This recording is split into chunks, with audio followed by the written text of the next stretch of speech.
Ce journal vous est offert par le FPI, Fonds des promotions de l'industrie, votre partenaire privilégié pour la réussite de vos projets.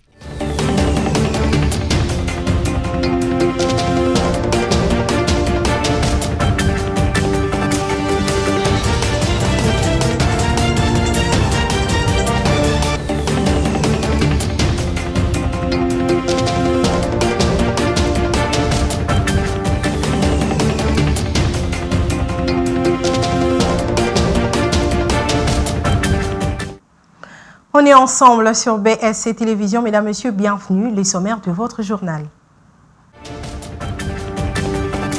Bukavu, une fois de plus frappé. Un incendie s'est déclaré dans la nuit de ce mercredi 4 septembre 2024. Au total, 5 personnes ont perdu la vie dans cette ville.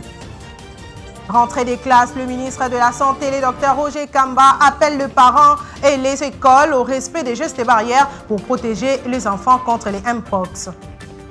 Et en culture, le double concert de Moïse Mbi au Zénith de Paris est finalement annulé. Les raisons ne sont pas encore évoquées, mais la maison des productions compte rembourser automatiquement l'argent à ceux qui avaient déjà acheté les billets.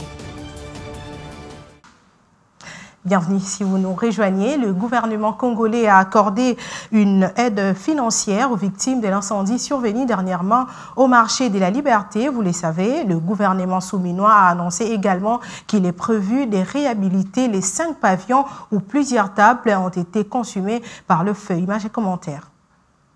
C'est au jardin de Premier que des 190 vendeurs du marché de la Liberté, victimes de l'incendie de l'autre fois, ont bénéficié d'une aide financière de la part du gouvernement central. Comme promis, représentant la première ministre Didier Tenguete Lito a supervisé cette opération aux côtés de quelques autorités provinciales de Kinshasa. Cette intervention du gouvernement a pour objectif de leur permettre à subvenir aux besoins de leur ménage pendant cette période de la rentrée des classes.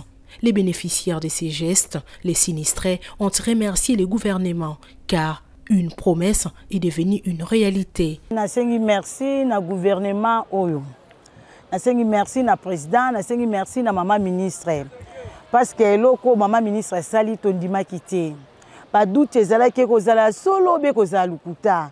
Mais maman la ksipare kazali maman atali biso pena pona moment ope bana classe asungi biso pena alongoli pena ba poto tozaki na mitema. Nazalaki na passe makasi. Présence à maman et consola ngai.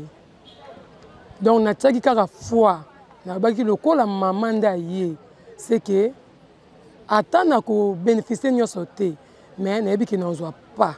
Maman aye kota la biso na pasi tozala ki na yango. Ba yoka ki maman ba bia ba kosa ka bango ka ndenge wana kasi ya biso ndoto komi réalité.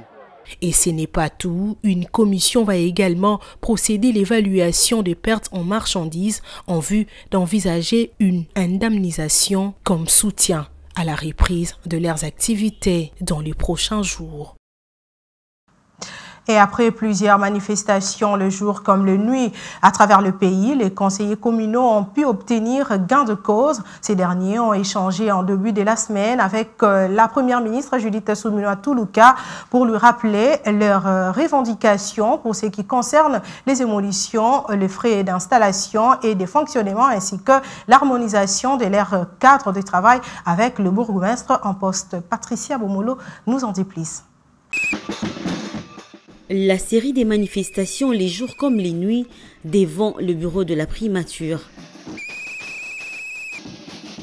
n'a pas laissé Judith Suminwa indifférente. Elle a finalement accordé une audience aux conseillers communaux pour mieux s'enquérir de leur situation. À l'issue de cette audience, le président du collectif livre ses sentiments sur la façon dont ils ont été traités par la première ministre. Son Excellence, Madame la Première ministre, a été très touchée par notre façon de présenter la situation. Une situation qu'elle connaissait déjà. Dans ses réponses, Son Excellence nous a fait voir que le gouvernement, certes, est en train de travailler sur ces dossiers. Déjà d'ailleurs, dans les derniers conseils des ministres, la question a été évoquée. Et nous étions également en présence de notre vice-premier ministre, ministre des Tutelles, Chabani, Excellence Chabani, qui nous a complété dans l'essence à dire que les dossiers que nous sommes en train de réclamer, nos réclamations, sont en train d'être traités par le gouvernement de la République. Son Excellence nous a fait savoir qu'avec la CENI, il y a des discussions qui sont en cours pour voir dans quelle mesure, dans le montant global voulu par la CENI pour l'organisation des élections des bourgmestres, on peut catégoriser chaque dépense afin qu'on puisse voir la priorité qu'il faudrait aborder.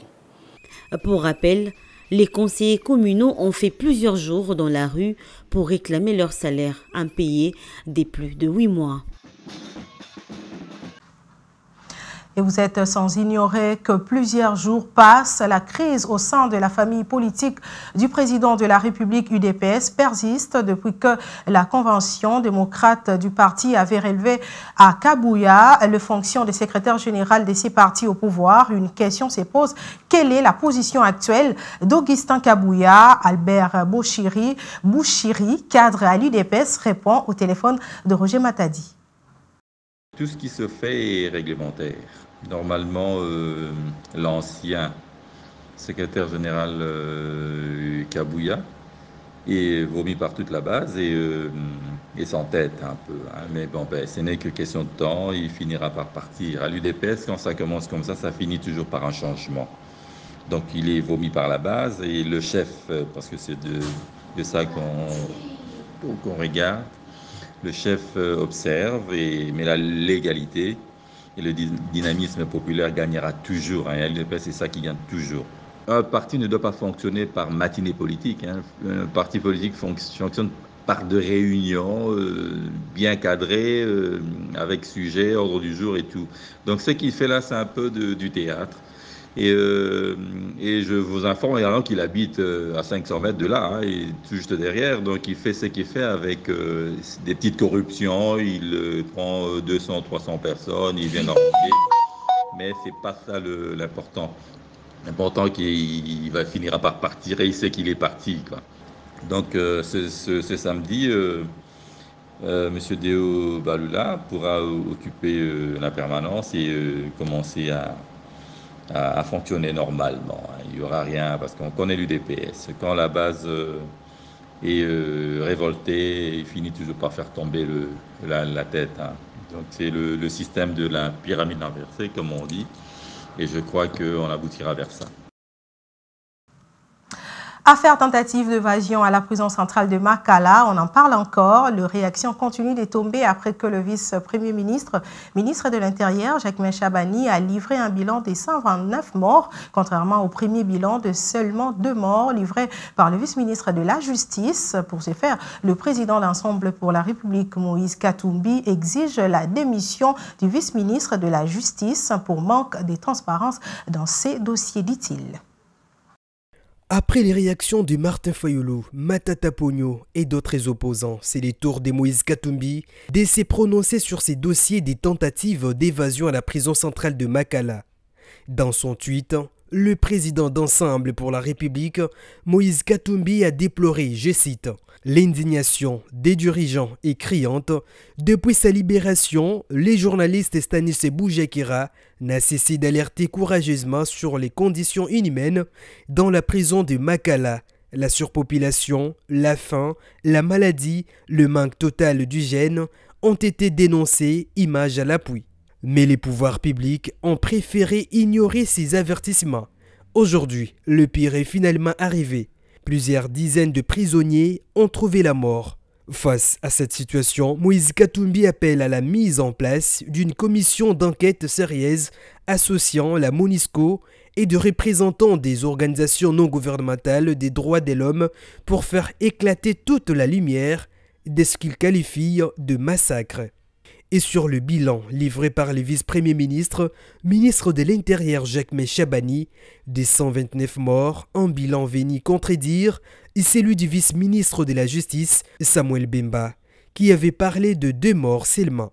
À cet effet, Moïse Katumbi exige la démission de Samuel Bemba pour manque de transparence dans cette affaire. Dossier à suivre. Les verdicts dans le procès sur la tentative du coup d'État sera prononcé le vendredi 13 septembre prochain en République démocratique du Congo. C'est les présidents du tribunal militaire des garnisons de Kinshasa-Gombe, les majors Freddy Eoumé, qui l'a annoncé au terme de l'audience du mardi 3 septembre 2024 à la prison militaire d'Endolo. Suivez.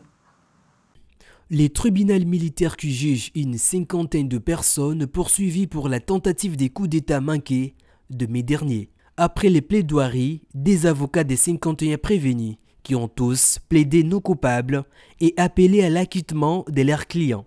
Depuis le 7 juin, ces tribunaux siégeant dans l'enceinte de la prison militaire d'Endolo où sont incarcérés tous les prévenus jugent 51 personnes dont 3 ressortissants américains pour ces que l'armée a qualifié des tentatives de coups d'État le 19 mai dernier. Au petit matin de ces jours-là, plusieurs dizaines d'hommes avaient attaqué les domiciles du ministre sortant de l'économie, Vital Kamerhe, devenu député, président de l'Assemblée nationale, avant d'investir le Palais de la Nation, bâtiment historique abritant le bureau du président de la République, Félix Tshisekedi. Le 27 août, le ministère public a requis la peine de mort contre tous les prévenus, à l'exception d'Ancel, Alain Tikimo, un homme de 50 ans, atteint des troubles psychologiques. Selon un rapport médical à l'audience de ce 3 septembre 2024, dans leurs derniers mots, les prévenus ont à nouveau clamé leur innocence et demandé acquittement, tandis que le ministère public a réitéré son réquisitoire, a expliqué Maître Siambakines, avocat de Marcel Malanga, l'un des principaux accusés. À noter que parmi les accusés figurent 3 Américains nés aux États-Unis d'Amérique, ainsi qu'un Belge, un Britannique et un Canadien, tous des Congolais naturalisés.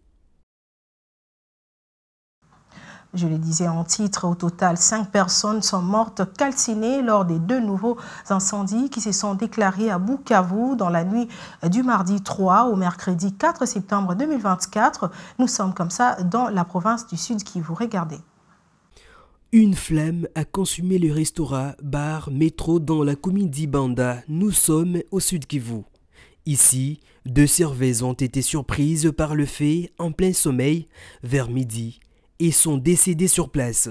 Plusieurs personnes ont perdu leurs biens et le feu a été maîtrisé grâce à l'intervention des jeunes et un camion anti-incendie, renseignent les témoins sur place. Un jour avant, soit le 2 septembre 2024, toujours dans la commune d'Ibanda, un autre adjoint de Panzi a déclaré que les victimes sont respectivement âgées de 3 ans, 2 ans et 1 année. Il indique que 4 maisons ont été également calcinées dans cet incendie et l'origine du fait demeure inconnue. Il s'y est de préciser que depuis l'avènement des incendies à Bukavu, en mars 2024, plus de 27 personnes ont déjà perdu la vie. Outre les dégâts humains, plus de 1100 maisons ont été réduites en cendres. Et en dehors de nos frontières, au moins 81 personnes ont été tuées et d'autres sont portées disparues au Nigeria après une attaque attribuée au groupe djihadiste Boko Haram, ont affirmé les autorités locales à l'agence France Presse. Mardi 3 septembre 2024, les crimes se seraient déroulés dimanche dernier dans le village de Mata, au nord-est, et auraient été commis par 150 terroristes sur plus de 50 motos armées, des fusiles et des grenades. France 24 pour les détails. Scène de funérailles collectives dans le nord du Nigeria. Plus d'une trentaine de corps sont portés en procession sur des pick-up et mis en terre. 30 autres sont toujours à Mafa, dans le nord-est, là où une nouvelle attaque djihadiste de Boko Haram a fait au moins 81 morts selon les autorités locales dimanche après-midi. Selon la police de l'État de Yobe, 150 combattants du groupe islamiste munis de grenades et d'armes à feu ont attaqué le village, incendiant des maisons en toit de chaume, brûlant vifs les occupants qui s'y cachaient. Les autorités locales y voient une conséquence de la stratégie militaire nationale. L'armée a affaibli Boko Haram et comme ils n'ont pas la capacité d'attaquer les grandes villes, ils s'attaquent maintenant à des cibles plus petites, des cibles molles, où les gens ne sont pas en mesure de se défendre eux-mêmes. Il pourrait s'agir de représailles après l'assassinat de 2 terroristes de Boko Haram par des groupes d'autodéfense du village de Mafa. Le groupe accuse ses habitants d'aider et de renseigner l'armée. Les différentes factions de Boko Haram procèdent régulièrement à des pillages ou à des raquettes de villages d'agriculteurs, de bûcherons, de bergers ou de pêcheurs du nord du pays. Une région où l'insurrection djihadiste dure depuis près de 15 ans. Elle a fait 40 000 morts et plus de 2 millions de déplacés. Si les combattants islamistes ont perdu du terrain au fil du temps, ils continuent périodiquement d'attaquer les communautés rurales. Je le disais également en titre, c'est une grosse déception pour les amoureux de la musique gospel du chanteur et pasteur Moïse Mbié de Paris et d'ailleurs qui ont dû se mordre le doigt plutôt pour l'annulation de son double concert au Zénith de Paris, initialement prévu les 10 et le 11 mai de l'année prochaine. Et c'est là finalement, après 2 reports en 2022, pour des raisons sécuritaires et organisationnelles. Jusqu'ici, les raisons de cette annulation ne sont pas encore élevées par la société de production en charge de l'organisation de ces 2 événements, mais d'après une annonce rendue publique sur ses pages réseaux sociaux, les acheteurs de billets seront automatiquement remboursés selon leur mode de paiement initiaux et rassurent en outre qu'aucune manipulation de leur part n'est nécessaire. Certes, c'est un coup dur pour la star de la musique gospel qui devait très vite faire table rase du passé.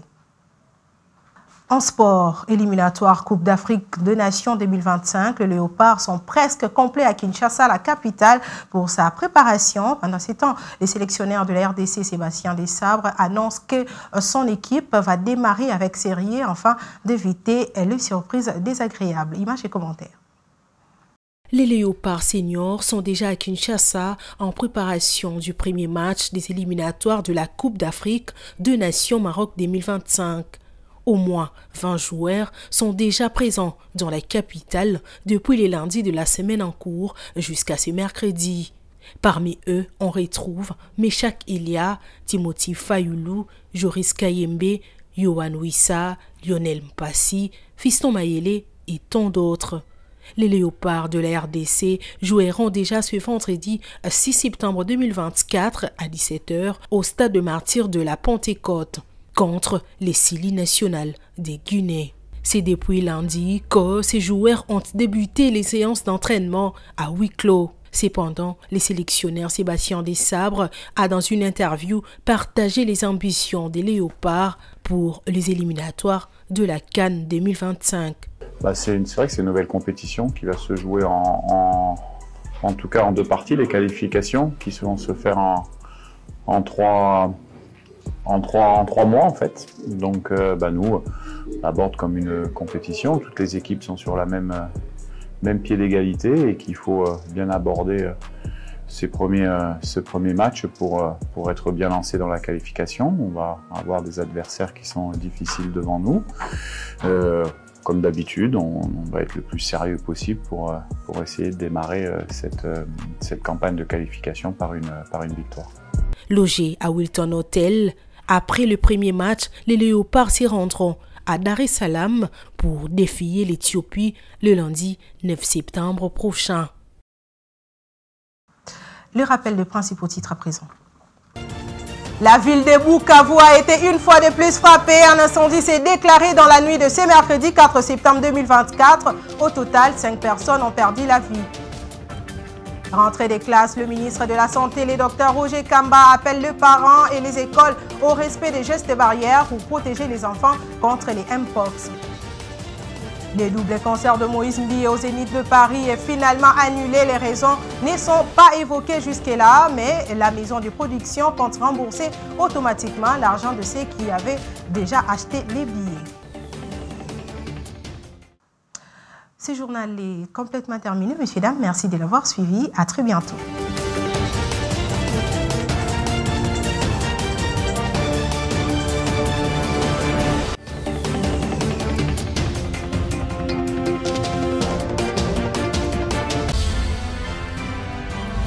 Ce journal vous a été offert par le FPI, Fonds de promotion de l'industrie, votre partenaire privilégié pour la réussite de vos projets.